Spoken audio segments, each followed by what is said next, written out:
met you, the others didn't, then if you can introduce yourself shortly and a few things if you share from your life. We have a meeting called Pray for the World, where we usually invite missionary, but most of the cases we can do it only online. But we had Raymond's elders, and they were talking to us about their church, about their challenges, and we invited missionaries about every second month. We have for a few years we had this Pray for the World event. Only once or twice we had the opportunity to have someone present personally live. This is our third meeting. Thank you. And if you can share those things that you think that would benefit for us, how God led you to life. Thank you for accepting it.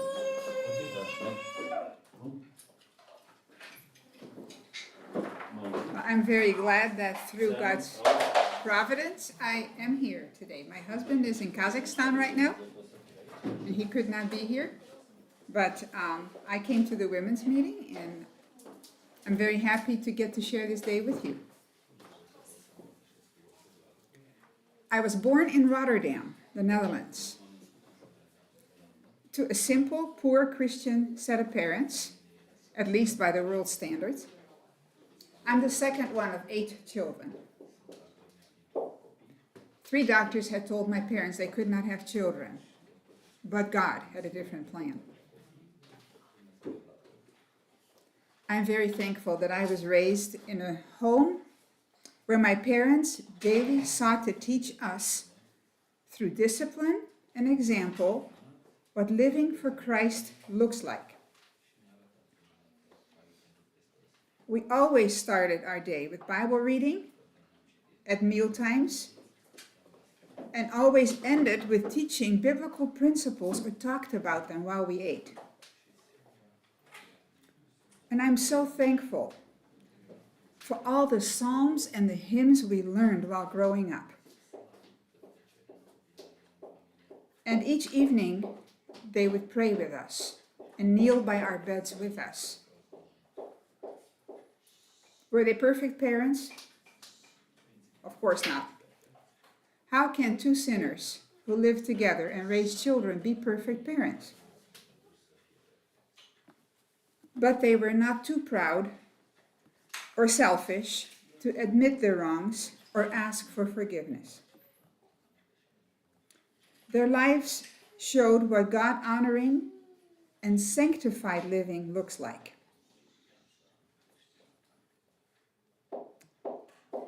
That did not automatically make me a good kid. I needed to grow in learning how sinful I was and how much I needed God. But the daily dripping of God's truth that my parents did by teaching us, by example and by teaching, was so blessed by God. I don't really remember an exact time of my conversion, but I very much remember at age 11, I was in 6th grade, I was profoundly affected by the natural cycle of teaching through the Heidelberg Catechism that happened in our churches. And that particular day, it was the first question of the Heidelberg Catechism. What is your only comfort in life and in death? That I'm not my own, but I belong with my body and my soul, and of course my mind, both while living and dying, to my faithful Savior, Jesus Christ. He has paid fully for my sins with his blood. Now, I didn't understand that clearly at age 11, but I remember it so affecting me. And he set me free from the power and the control of the devil. And he preserves me in such a way that without the will of my Heavenly Father, not a hair can fall from my head. And all things will work together for good for my salvation. And by his Spirit he assures me and makes me heartily willing and ready from now on to live for Him.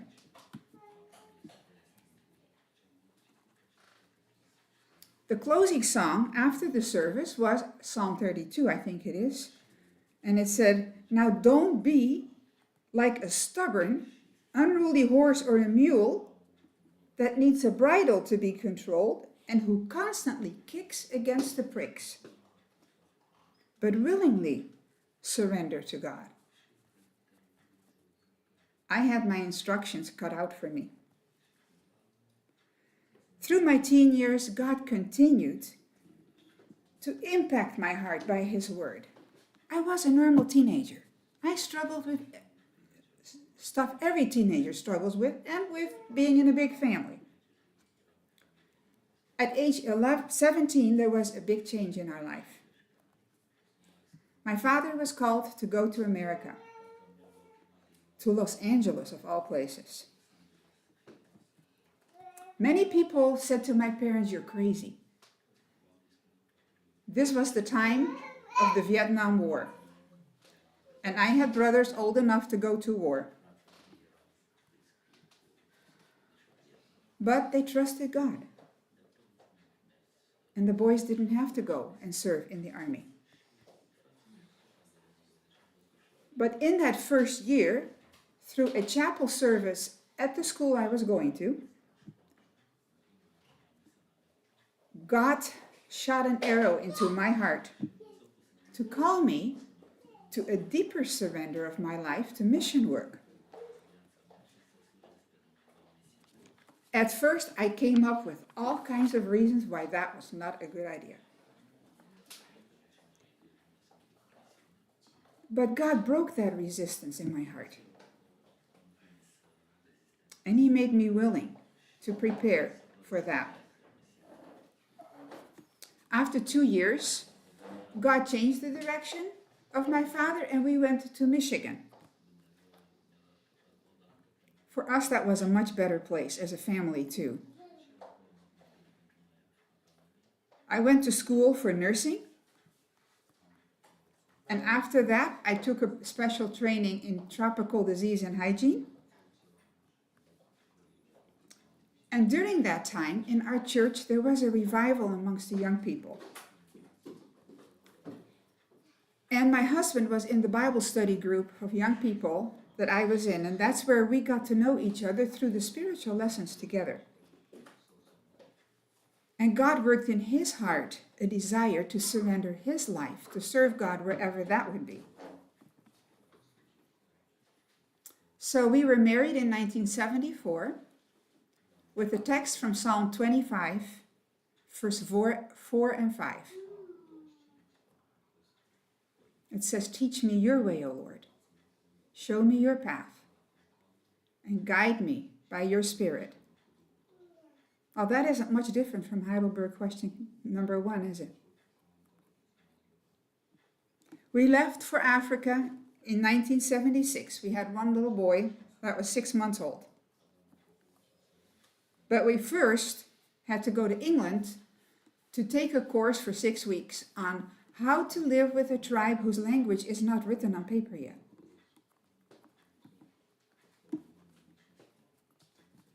God was leading us to a very isolated area in Nigeria where people really had never met white people. So at first, they had to learn to trust that we were real people. Through various funny incidences, we found out that they thought we were related to the hippos. Because they're animists and they believe that you reincarnate. Because you see, hippos have white bellies and we have white bellies. So we must be related to the hippos. So they had to feel if my son had real bones. He was about 10 months by that time. But they also didn't believe that he was drinking real milk, and they were not shy. They would grab my breast, see what came out of there, and behold, it was milk.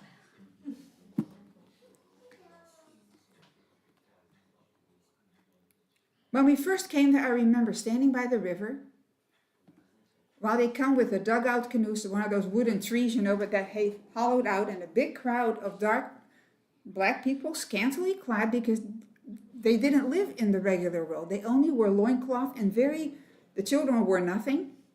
So, and I said, Lord, are you sure? But another couple had gone before us that had worked in a nearby tribe about maybe 3-4 months before we came there, and there was a small hut for us that we could start in. We had no electric, no running water, not even a real kitchen, and I had to learn to cook outside on 3 stones with firewood and accept the food around there because I didn't have a refrigerator. And we had to get used to the smells and the sounds and just the normal stuff of jungle life.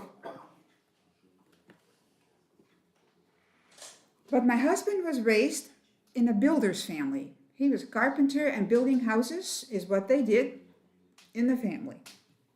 And he went to school to be an agronomist, agricultural specialist. So it took a while to build a house for us from local materials and to start teaching the people. He was the evangelist. With the other man, we had 2 small churches, and he was building and trying to do agriculture. After about 8 months, some other missionaries told us, it's time for you to take a break and go to a missionary rest place, which was about 10 hours driving away. And it was just so nice to talk to fellow Americans or other missionaries who'd been there a while, with whom we could exchange our experiences. But on the last day, I came down with a terrible dysentery, a diarrhea. I mean, it was very severe. So it was decided I had to stay up in that nice place while my husband and child went back to the mission station. And a week later, I was able to fly to a place closer with a mission plane closer to our area, but I had lost a lot of weight. And I didn't realize that another problem had surfaced because of that, which we didn't discover till 6 months later. I had regained some weight, but there was a strange, funny thing in front by my liver, and it was a lump. We didn't know what it was. So I did antibiotics, I did worm treatment, I did all kinds of stuff, but there was pain and something was wrong. So finally, after some time, it was decided I should go back to up north where there was a mission hospital, 10.5 hours away. I went by myself with another missionary because the doctor had said on the radio thing that we had that I should get x-rays.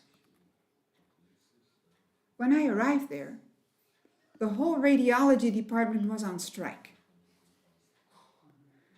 So I said, now what am I going to do? But our mission doctor said, I've been thinking about this and praying about this. He said, you know what, let's just open you up and see what's going on in there. So we tried to send a radio message back to our mission station to tell my husband I was going to have surgery. But other missionaries one said, I will give blood. Another one said, I will go to the hospital with you. Thankfully, 2 days later, when the surgery was, and they opened me up, it wasn't cancer. What was sitting there was my kidney. Through the severe weight loss, my kidney had no more fat and had loosened itself because genetically I have a long tube from my kidney to my bladder, so that kidney could travel. And it had wrapped itself around things in those 6 months, so it had to be put in place. But there was a funny growth on my kidney. He said, you have the weirdest kidneys I've ever seen. I said, how do I know? I never see my kidneys. Anyway, the tumor, it wasn't a bad tumor, it was just a cyst that needed to be replaced. But after the surgery, I stayed so sick because my intestines had stopped working. They were paralyzed from the surgery. So I was throwing up, I couldn't keep anything down, and I was so sick to my stomach. Now before the surgery, they always do, when you are young and you're in young age, they do a pregnancy test. It was negative. But 3 days after surgery, the doctor says, you know what? I want to do another pregnancy test. And it was positive. So I was 6 weeks pregnant. But he said, I saw the weirdest thing in your stomach. Your ovary was so big.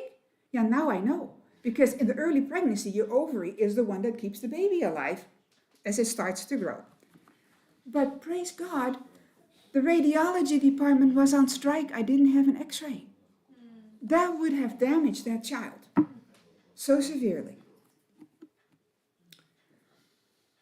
So we so experienced God's care. So when my husband finally reached, I was starting to recover. And he had to still make another trip to get another missionary, our coming missionary doctor. So by the time he came back, I could tell him we were going to have a baby.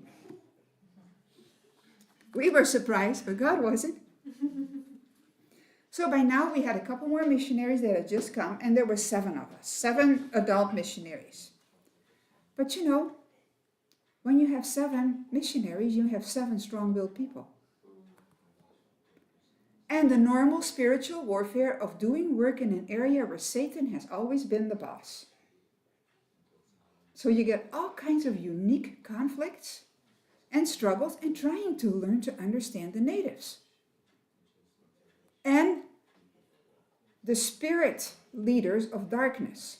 So you experience a lot of spiritual warfare and struggle, and you have so many opportunities to learn to be patient and forgiving and return kindness when something wrong is done to you. So that you can call suffering. So why does God send us suffering? It's the consequence of living in a world that's broken by sin. But it's never outside of God's control.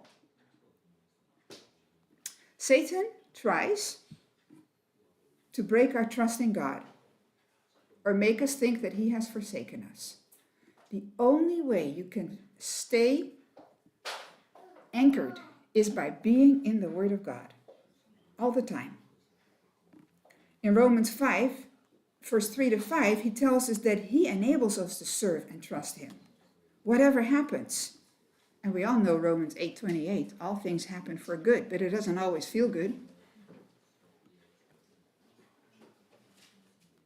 And it doesn't mean when God says for our good that we won't go through tough times or that we have to just be stoic and pretend it's not affecting us. I think Psalm 73 in so many ways has often been such a comfort to me. In verse 20, especially 23 through 28, God says he continually is with us and holds my hand and guides me. He's my portion and my strength, my refuge. So faith in Christ attaches us to the reality that is above or transcends every situation we face. So the richness of God's grace gives us the glasses we look through as we encounter life.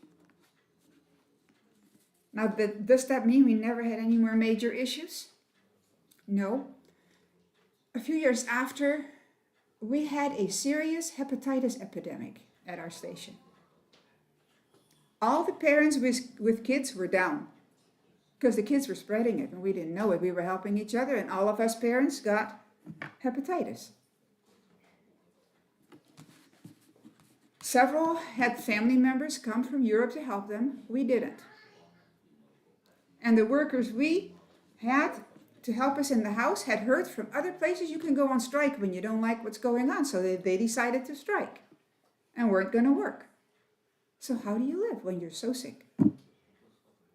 God provided day by day, but I wasn't getting any better. The others were healing and I was not. Why not? We didn't know. Finally, I was able to get a blood test. Up again in that place 10 hours away. And my liver was so damaged. The doctor said, are you sure it was 6 months ago when you became sick? And I said, yeah. He said, this is very serious. You have to go on immediate bed rest. So my husband he was there at the time for a conference with the children. 3 different missionaries took a child. I had 3 children by that time. And my husband went home to our station, and I was by myself up north for 6 weeks. Then they did another blood test, and it wasn't any better. And the doctor says, you are going to Europe, and you cannot go back to your station. And I said, well, how? I have 3 kids. How am I going to get there? And my passport's down there. So one missionary decided to fly down with me to that place closer to us. And then we were driving to our place. And the children were brought to Albi, and somebody helped me pack. I was hardly allowed to do anything. And we went home. Me and the 3 kids. My husband stayed in Nigeria. The mission pilot brought me to the town where I would fly out of. And it was a last-made appointment. You know, it wasn't planned months ahead of time. And I got to the airport, and the plane was overbooked. They said, you're not going on this plane. Now what? The pilot knew where to go, of course, and he went around and he found another flight that same night, but that was going to Belgium. Now, on the first flight I was booked, a group of missionaries that I knew was going on that first flight to Amsterdam. And I had told them, my parents at that time were back in the Netherlands, no longer in America. And I said, call my parents and tell them I'm coming, because I had no way to let them know. And please to come and pick me up. Because I was detoured on a different flight to Belgium. Got on the plane. There was no place for me to be together with the 3 kids.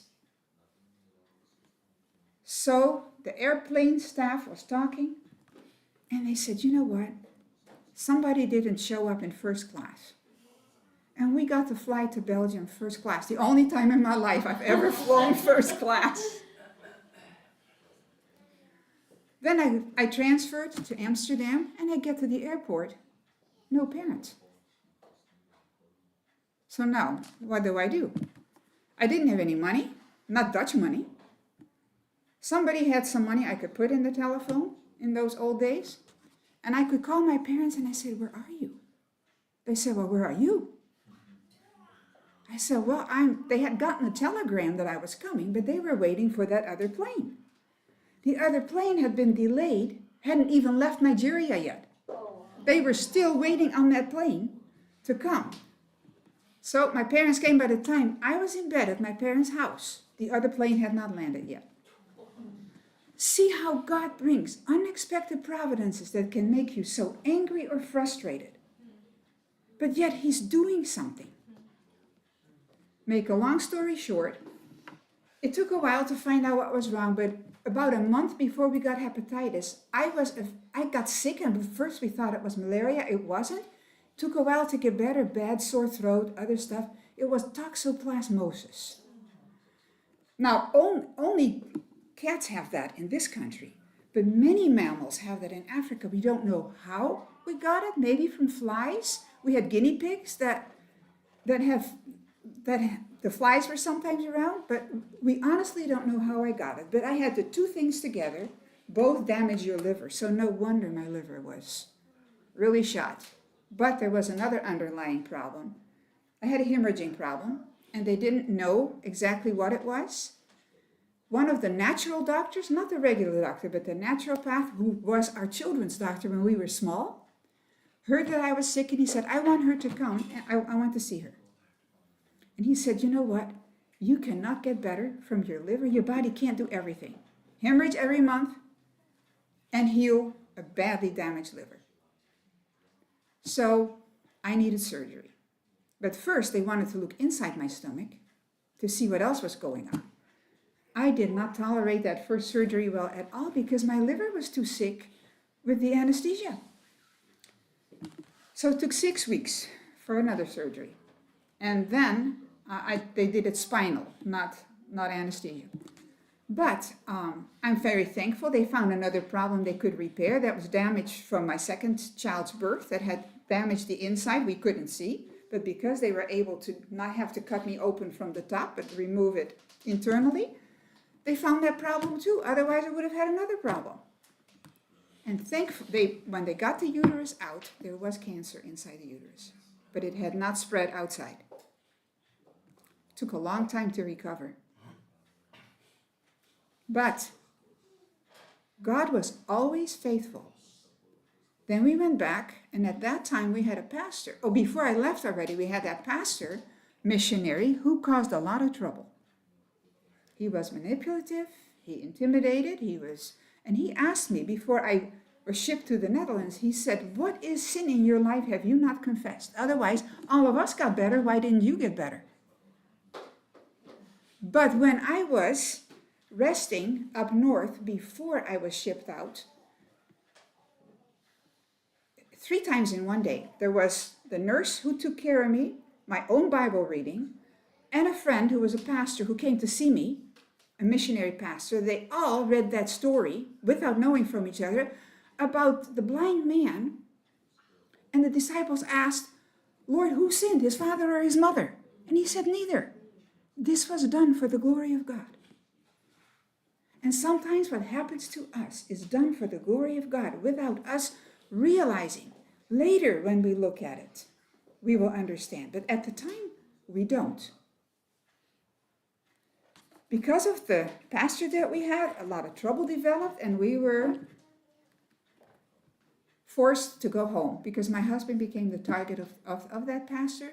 And it got to such an extent that my husband couldn't function there anymore, so we went back to America. And God gave him a training, another agricultural training to do that normally Americans never get accepted for, but he was accepted in that program. But the nice thing was, we ended up in a small church plant that was so healing to our souls and so growing to our hearts that to this day we still have friends from that small church that are like brothers and sisters to us. But it was God's healing time to bring us there. And in that small area, in a small church plant, God used his providence to call my son, who was only 14 at the time, to become a pastor. Right now he's a pastor and he has a big family, but you see how God uses every detail of our life. I may not feel like it is, but that's where he called my son to be a pastor. He traces that back to our time in Colorado. It was a beautiful place to be. We still would love to live there, but it's not a good place with churches. We live in Michigan. When I was 54 and I was working in the hospital, I had an accident caused by a patient. A television hit my head, and I got a head injury that took me out of nursing permanently. And I said, "Lord, this is my mission work. This is my ministry. Why did you do that?" It took a long time to recover and to even function halfway normal. But God had another plan for my life. Through my being home, I was able to listen to a brand new program called Revive Our Hearts. And that teaching every day in my heart not only healed much, it so shaped my life in a way that I could have never imagined. When God called me to mission work, and later when I was 21, I said, "Lord, would you reconfirm that it's really your calling, that I'm not doing this on my own?" Because when God calls you, doubt also comes. A Christian who lives without doubt is an impossibility, because there's always spiritual warfare in your heart. But at that time, it was from Acts, when God says to Paul, who was just converted, "You are an instrument of my hand. I'm calling you to take my name to Jerusalem, Samaria, and the ends of the earth." Well, to my mind, later in my life, I thought that's Nigeria. It's the end of the world. It's the jungle. It's nothing that I've ever known.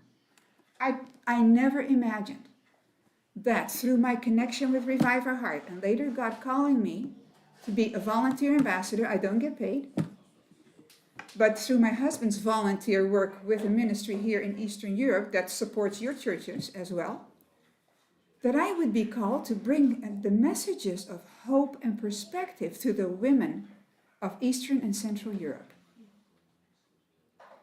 Never entered my mind, but this is what God is doing. So now I am going, people say to us, at your age, we're in our 70s, at your age, you're still traveling and doing all this? You know, you're retired, enjoy your life. Friends, we're enjoying our life by seeing God work.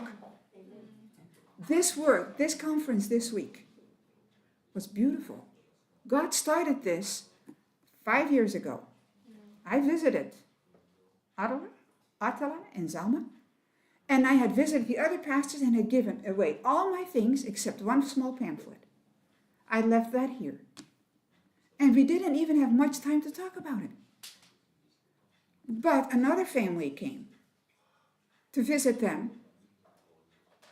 And Tatiana said, Selma, we need a women's conference. Tatiana and her husband Paul went back to California. And their church started making plans to make a women's conference 4 years ago, 2019.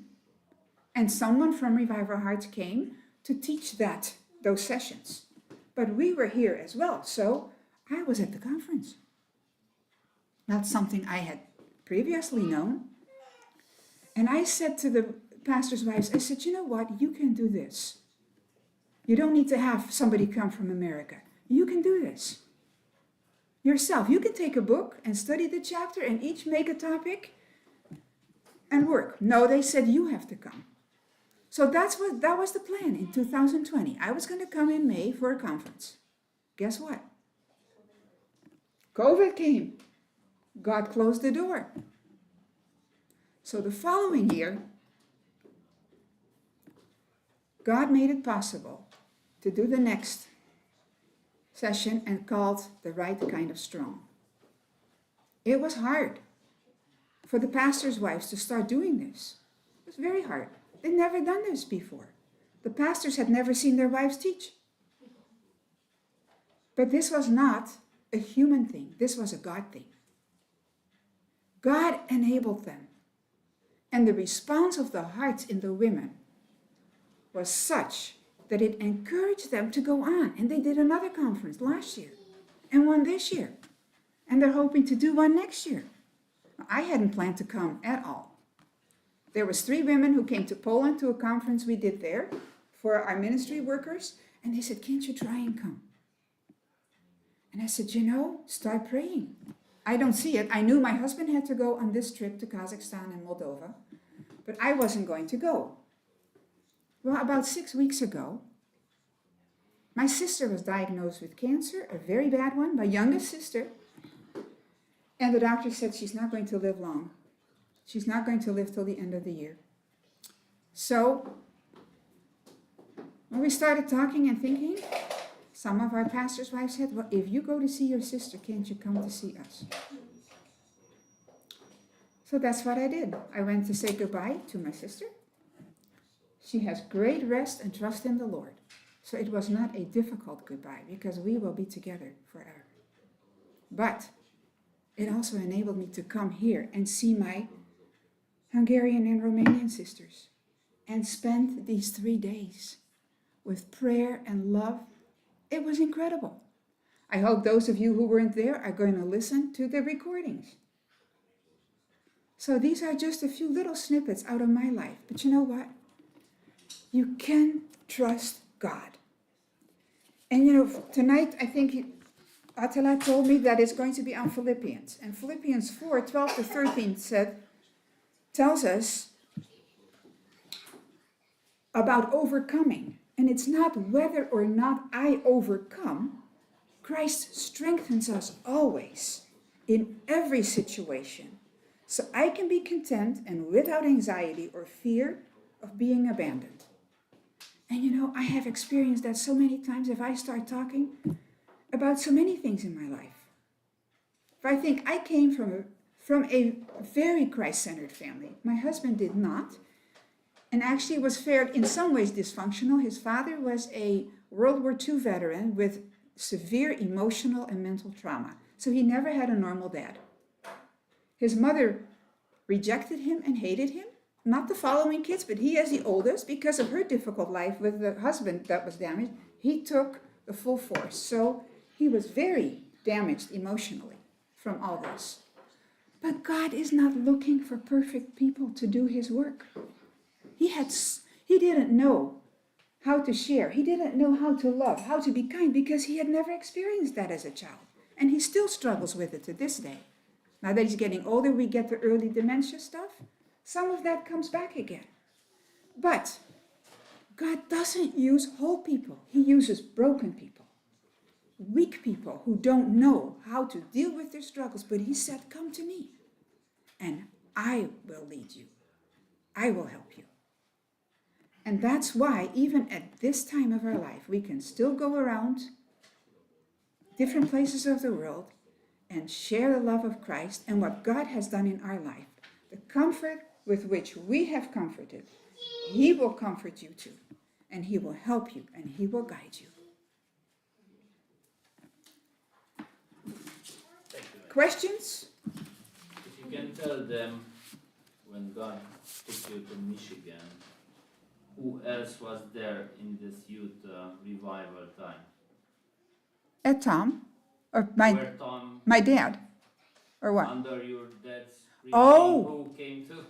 Who They might came- know some of them. Who came to faith during that time of my dad's preaching? My dad was a pastor. Joe Beakey. Joel Beakey. They grew up with Joel Beakey. Joel Beakey is younger. So when I first started talking about my conversion, Joel came to my house. He was 16.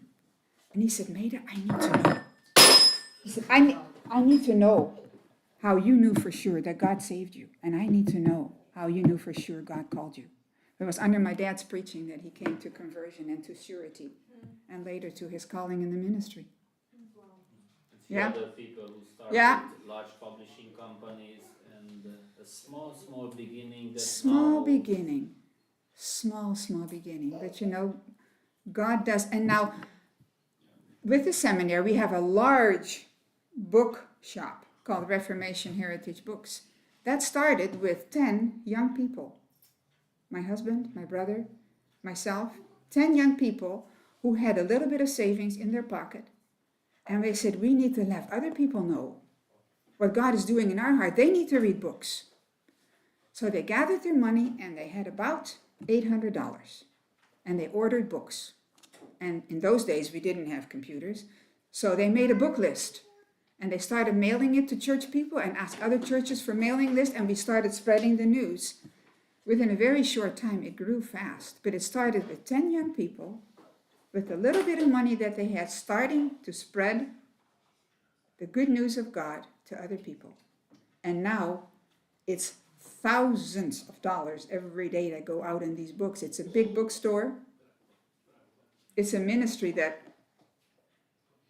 nobody could have foreseen. And one of the ones also brought to conversion at that time is my oldest brother. He's a pastor now. And God has, it took a while. He was first a principal and a teacher. Went through a lot of depression in his life and puzzles. And he wanted to go into ministry and God blocked it. And people blocked it, but he couldn't get angry at the people. But in the in-between time, he had done some evangelism work and some people blocked that work. So now he was without work. But God had a work for him. It took him 5 years to translate a very big theological series called The Christian's Reasonable Service by Brackel. This has gone throughout the world and has been translated in so many languages. Now this was another.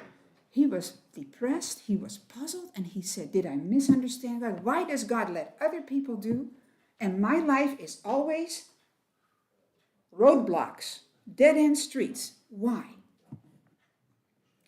My father gave the first money just before he died. He died from a sudden heart attack, long before we expected my father to have to go without our father. But that little bit of money started him translating a brothel.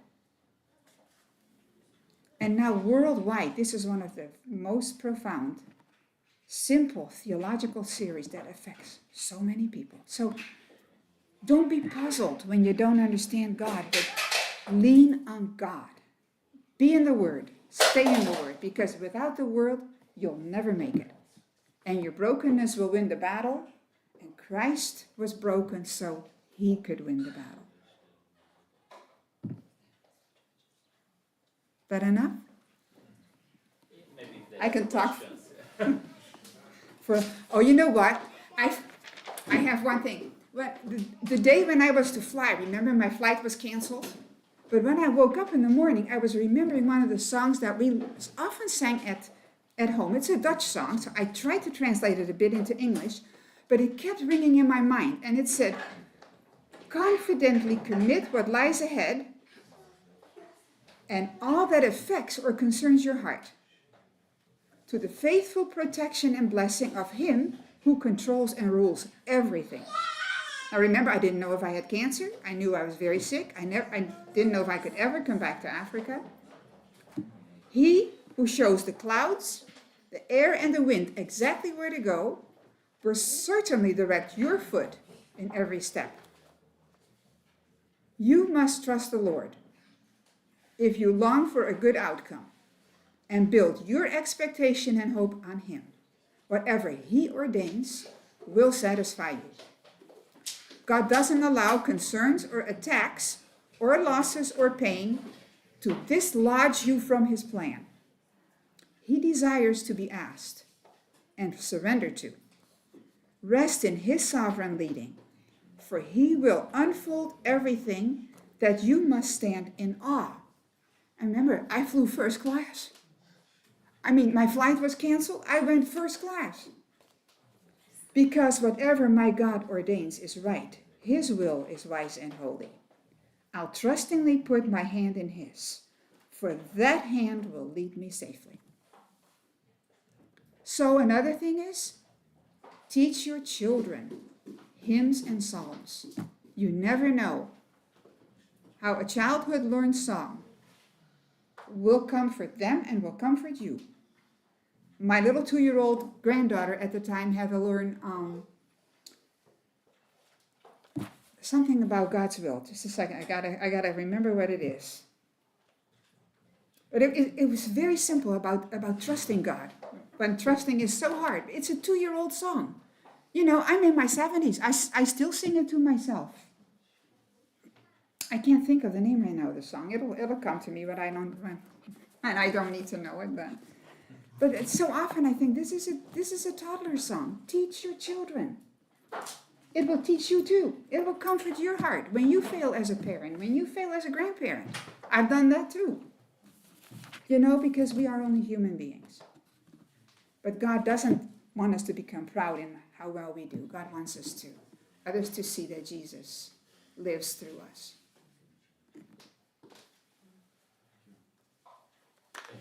Mm-hmm.